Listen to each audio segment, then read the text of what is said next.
Good afternoon, friends. To my right is Secretary West, Mr. Dinkal Khullar. To right of him is Mr. Damu Ravi, Joint Secretary LAC. Today we are here to have the briefing on Vice President's visit to Peru, Cuba, and UK. Secretary West has also agreed to take questions after his opening remarks, and the questions will be limited only to the visit. Sir, please. Thank you, Mr. Deep. As Mr. Deep has pointed out, this is in connection with the visit of Vice President to Peru and Cuba. Vice President will be making a state visit to Peru and Cuba from October 26th to 30th, 2013. He'll be accompanied by a Minister of State, 4 members of Parliament, senior officials, and a fair contingent amongst you. I'll begin with Peru.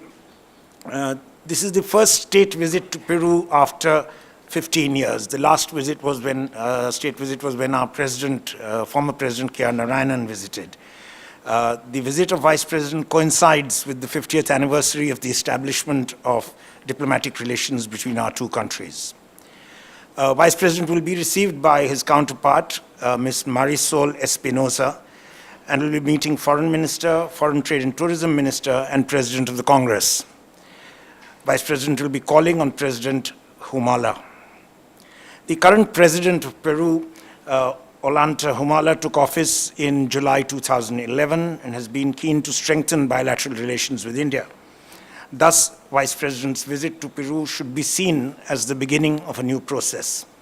As part of the 50th anniversary of diplomatic relations establishment, a mini festival of India will be held in Peru, which will be inaugurated by the Vice President on the day of arrival. Earlier this year, Peru had issued a special commemorative stamp featuring Machu Picchu and Taj Mahal. Machu Picchu, as you know, is one of the World Heritage Sites in Peru. The economic content of the discussions is likely to be significant, given that Peru is the 6th largest economy in Latin America, and its economic growth rate is said to be the fastest amongst the Latin American countries. Peru itself is endowed with rich and diverse mineral resources, which could be of enormous interest to India. They also have reserves of hydrocarbons. They are also members of a major economic alliance called the Pacific Alliance, which is an alliance on the western side of Latin America, as opposed to Mercosur on the eastern side. Our trade relations are flourishing. Our trade volume is around $1.1 billion, marginally in our favor. It is expected that the discussions, as I said, will seek means to enhance both trade and investment. We will also expect to cover areas such as technical cooperation. We already have an ITAC program ongoing with Peru. We will see how we can enhance or improve that. The subjects of science and technology are also likely to come up in our discussions. At the political level, as I said, this is a very significant visit, and we have the privilege of having close contact on multilateral issues with Peru, which I expect will figure in Vice President's discussions. I turn to Cuba. Vice President will be in Cuba on 29th and 30th of October. He will proceed from Lima to Havana. It seems odd, but it is true that this is the first VVIP state visit from India in the history of our bilateral relationship. This is despite the fact that we have very old, enduring relations with Cuba. As you know, we have special historical relationship, being founding members of the non-aligned movement. The first meeting between Pandit Nehru and Fidel Castro in New York is all very well known, as also the famous encounter between President Fidel Castro and Mrs. Indira Gandhi at the NAM summit in 1983 in New Delhi. Our Prime Minister did, in fact, some of you may ask, Prime Minister Manmohan Singh did visit Cuba in 2006, but that was on a multilateral engagement. It was not a bilateral engagement. That's why I say this is the first VVIP bilateral visit. To just mention something on the Vice President's program, the Vice President's program in Cuba would include his interaction with his counterpart, the first Vice President of Cuba, Mr. Miguel Diaz-Canel Bermudez. As you know, former External Affairs Minister Shri Krishna visited Havana last year in June, and this year in May, the Foreign Minister of Cuba, Mr. Rodriguez Parilla, visited for bilateral talks. These two are, in a sense, preparatory to this VVIP visit, and work has been done to prepare adequately for Vice President's visit and program. He will be calling on President Raul Castro during his stay in Havana. As with Peru, India and Cuba have always maintained close contacts in multilateral fora. It is of some relevance and importance from the point of view of the visit at this time that Cuba is currently holding the presidency of what's called CELAC. This is the Community of Latin American and Caribbean States, a group of 33 countries in the region. So it's significant that our visit is taking place at a time when they have the presidency. As far as our economic relations, which again are important for us with Cuba, concerned, the bilateral trade is not very significant. It's only about $40 million. There are a number of reasons why trade with Cuba has not been able to grow commensurate with our political relations. Some of it, of course, relating to the fact that they come under this embargo of US, which makes it problematic for shipments and things like that. But we do have significant economic engagement despite that. We have provided them credit. We have written off $62 million of debt in 2008. We have extended a further line of credit of $120 million to Cuba, of which at present 12.7 million has been utilized for 3 projects. One is a milk powder plant, one is a chemical bulk blending plant, and one is an modernization of an animal vaccine plant. We have great interest in Cuba with some areas of their specialization. They have great expertise in the area of biotechnology and pharmaceuticals. Their health schemes are very well known. They provide doctors all over the world, as a matter of fact, as you may be knowing. So this is an area we're looking to see how we can collaborate. It is likely that there will be a visit to a biotechnology center as part of the program, but we'll brief you more on that as and when the visit takes place. The other area in which we have benefited greatly from our engagement with Cuba is their excellence in sports. They have provided us with coaches, notably in the field of boxing, which has enabled us to win medals in Commonwealth and Olympic Games. So we will see how this too can progress. Finally, there is, like in elsewhere in the Latin American region, there's interest in hydrocarbons, and OVL is already involved in Cuba and has in fact was granted 8 offshore oil blocks and has already invested $130 million in the project. I think I'll leave it at that. That gives you a brief background of what's we are going, and as we go along in the visit, of course, we'll brief you on developments as they take place. I thank you.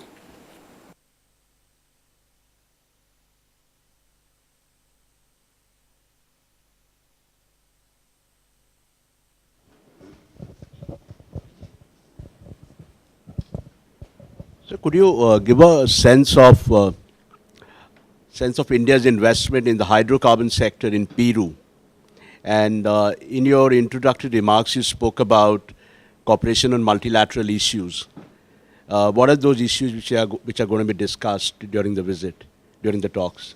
Thank you.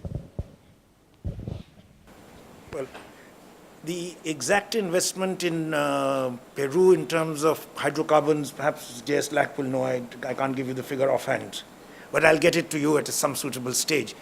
As far as the multilateral issues that are expected to be discussed, we normally discuss issues such as what's happening in the United Nations. Fairly obviously, the reform of the United Nations is a subject which is likely to come up. I would not wish to preempt what Vice President might like to discuss, but I expect UN Security Council will come up for discussion, the possibility of discussions of other international institutions. They may want to have our views on subjects such as G20, of which we are part, but I'm only conjecturing at this stage. This will be left to the principals to decide what they would like to discuss.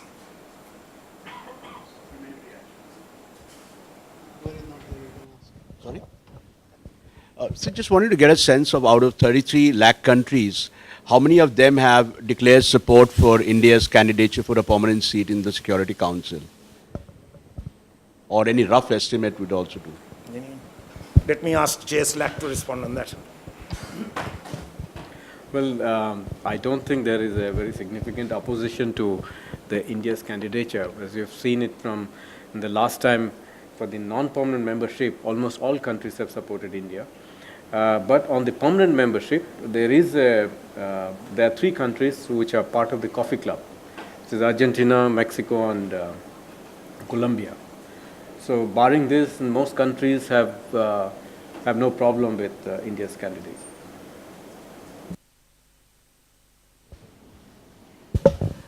Is there any proposal from Cuba for visa on arrival? No, I don't think there's a proposal for visa on arrival. We are discussing, I think, the possibility of diplomatic visa exemption, bilateral arrangement for exemption of visas on diplomatic and official passports is something we discussed. But visa on arrival, I don't think there's any such proposal.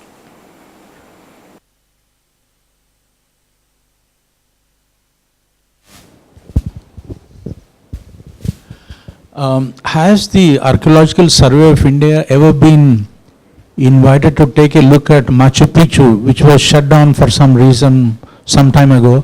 I'm not very clear whether it's open to tourism.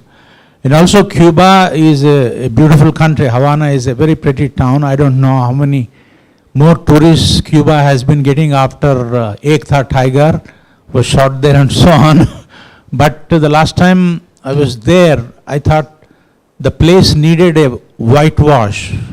Since Batista went home, I think the communists forgot to give it a whitewash. Thanks.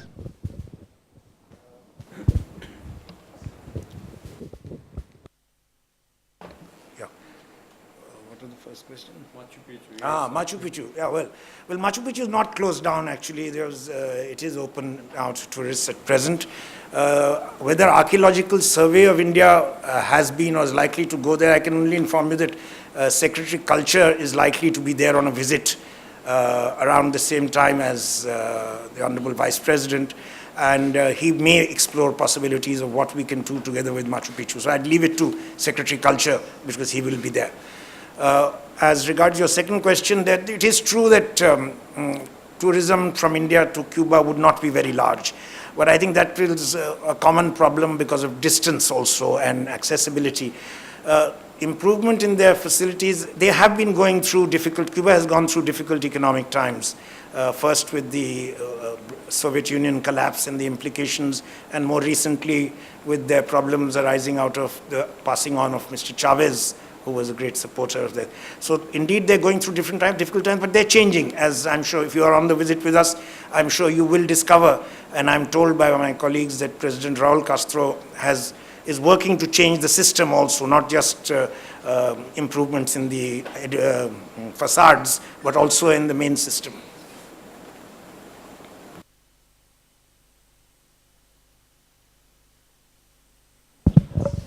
What are you expecting from Peru, sir? I mentioned the discussions that we're having both at the political and the economic level. I think if we hold something back to see what happens in the discussions so that we can tell you what we have a number of things in the pipeline. I'd prefer to report on them only after we've concluded at the conclusion portion of the visit in Peru. I don't want to preempt what will be discussed and what may be outcomes which I haven't anticipated. But there will be some definite outcomes. Discussion. Some outline. What are the issues between Peru and India? See, frankly, there are no major issues that we have to discuss. Our bilateral relations are excellent. It's a problem-free relationship. What we do in these kind of relationships is the purpose of the visit is to, as I said, enhance, expand the areas, whether it is political, which I mentioned to you some of the areas of discussion. We will obviously, as I said, discuss multilateral issues, including wider Latin American issues. On the economic side, we'll discuss trade and investment. I specifically referred to India's interest in minerals and hydrocarbons. We will be discussing technical cooperation programs, For instance, what we can offer by way of I-Tech is one area, there's other areas, IT, there are possibilities. The cultural festival is part of the visit, and I referred to science and technology. We already have an agreement on science and technology. We're likely to operationalize it in some form or the other. So these are the broad gamut of issues that I expect to be discussed in Peru. This is from the UK. Would the issue of the UK visa bond, which is being proposed for certain countries, including India, be raised during the visit? Let me clarify. Vishwadeep had already alerted me that I was remiss in not pointing out, including UK, in my initial observations. UK is not a bilateral visit by Honorable Vice President. The Honorable Vice President will be delivering a public lecture. So the engagement with the government will be only protocoluar. It will be protocol related only. There will be no bilateral discussion. So I do not expect that this subject will come up. I do not expect means it's not going to come up at all, because we're not going to have bilateral talks.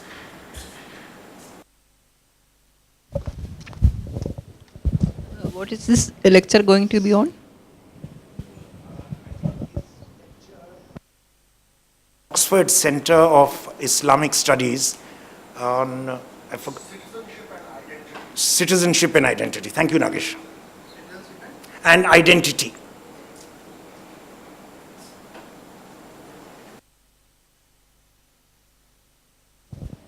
Mr. Secretary, I believe India is making an effort to win over the last frontier as Latin America, an area that we've sort of neglected over the years.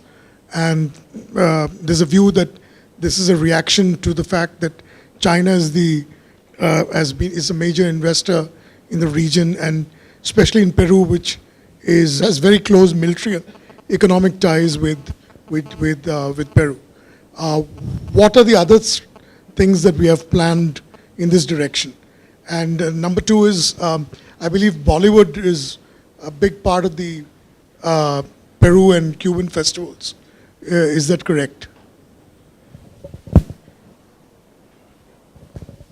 Well, I can easily respond on the basis of what he tells me, that Bollywood is indeed part of the festival. But as you would know, that is not an exclusive preserve of Peru or anywhere. Every festival in which we are doing abroad has a component nowadays of Bollywood. I've just come back from Brussels, where we inaugurated Europalia, which also has a Bollywood component. So that is, I think that's a common feature. It's not specific. Your first question, more substantive one. I wouldn't like to call Latin America necessarily the last frontier, but you've got a point that perhaps in the earlier years when our diplomatic footprint was not so widespread, Latin America did not receive as much attention. But I think this has turned around quite some years ago. I don't think this can be treated, this particular visit on which I'm briefing you, can be treated in any way as a kind of a path breaker. It is a very important visit from the point of view of Peru and Cuba. But the fact of it is that we have extensive exchanges going on at all levels. I referred to the fact that EAM has been there last year. As you may know, EM was in Brazil just a week ago. And I did make a reference to the fact that our President of India visited Peru 15 years ago. So it's not as if we're opening up, it's not as if we're waking up today to Latin America. It's been going on for some time. Large amounts of investment have been taking place. Private investment has been flowing. I referred to hydrocarbons, I referred to minerals.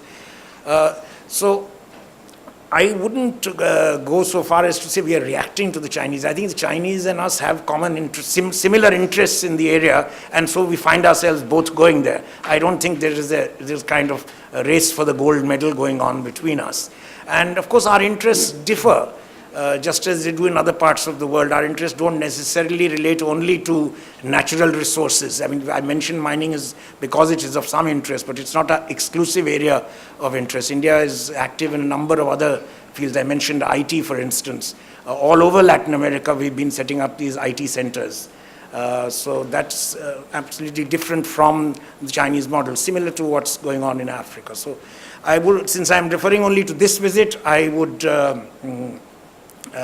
only say this much. But there is a lot more going on in Latin America. There have been a lot of visits. EAM, for instance, has traveled widely to a number of countries in Latin America. And it's part and parcel of the foreign policy game.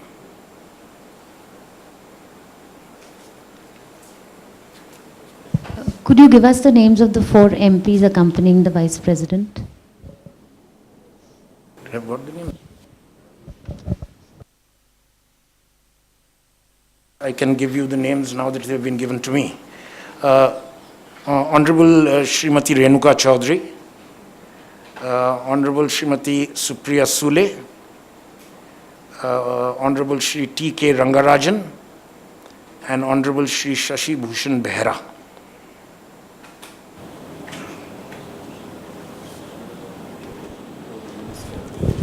You want to know the minister? Yeah, Mr. Kohler, one of the reasons why the trade between South America and India, tourism between South America and India is relatively or comparatively low is because of the lack of adequate shipping facilities. You know, to go to Havana, one had to go from Delhi to Dubai, Dubai to Sao Paulo to Rio or somewhere, and then, you know, stuff like that. So it has been, studies have shown that if we have a shorter route by sea, the trade will multiply by several folds. And we are paying special attention to Africa, and we have, you know, India-Africa summits, and, you know, we hosted, I think, 3 or 4 of them. But we don't seem to have a similar thing with South America. Isn't it time that we thought of doing something about it? Mr. Kohler, thanks. Yes, your first point about shipping and infrastructure, basically to facilitate trade, is well taken. However, times have considerably changed. You know, in the old days, we used to say that the easiest way to start trade between country A and country B was ask Shipping Corporation of India to start a shipping line. That's no longer relevant in today's world. We are not confined to choosing shipping corporation. It's a globalized transport industry. As long as you are able to get links, you are able to reach. Distance is indeed a problem. It adds to costs, very simple. But it adds to everybody's costs, and therefore we should be trading more. But our trade is not as dismal as it appears. Trade and the amount of people who are going there now for investment. We have, in fact, on December 9th and 10th, I think we have a conclave. CII is organizing a conclave with Latin America. So it's a purely economic initiative with Latin America, and expected to be attended by a large number of countries at a pretty high level, much like the conclaves which are done with Africa. As regards Africa, you're right, we have this India-Africa Forum Summit. We've had 2 actually, one here and one in 2011 in Ethiopia. And that has given us a lot of resonance. We have benefited from it. I suppose at some stage we may take a look at it for Latin America, but I think this, the conclave process, for instance, with Africa, much precedes the summit process.